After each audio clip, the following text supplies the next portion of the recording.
বৃষ্টি ধাৰাবাহিকখনৰ আজি নিশা আহিবলগীয়া এপিছডৰ প্ৰমো বৰ্তমান মুকলি হৈছে আৰু আজিৰ প্ৰমোত আমি দেখিবলৈ পাইছোঁ ধাৰাবাহিকখন হ'বলৈ গৈ আছে বহুত বেছি ইণ্টাৰেষ্টিং। বলকচোন চাওঁ আজিৰ প্ৰমোত কি দেখিবলৈ পাইছোঁ। আজিৰ প্ৰমৰ প্ৰথম ভাগত আমি দেখিবলৈ পাইছোঁ কিশোৰ বৰ্মাকে কৈ আছিল, তই পগলা হৈছ নেকি, এনেকৈ সম্পৰ্ক শেষ কৰে নেকি। তেতিয়া আমি দেখিবলৈ পাইছোঁ সৌৰভে মাত দিছে, সম্পৰ্ক আছিলে ক'ত, ইমান দিনেতো মই কম্প্ৰমাইজে কৰি আছিলোঁ।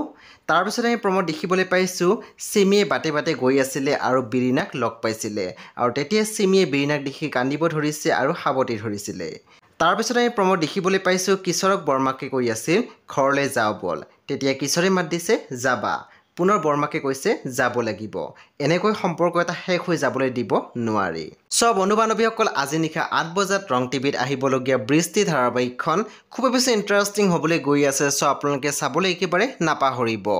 পৰৱৰ্তী আপডেটৰ বাবে আপোনালোকে আমাৰ চেনেলটো ছাবস্ক্ৰাইব কৰি কাষত থকা বেল আইকনো টিপি দিবলৈ একেবাৰে নাপাহৰিব।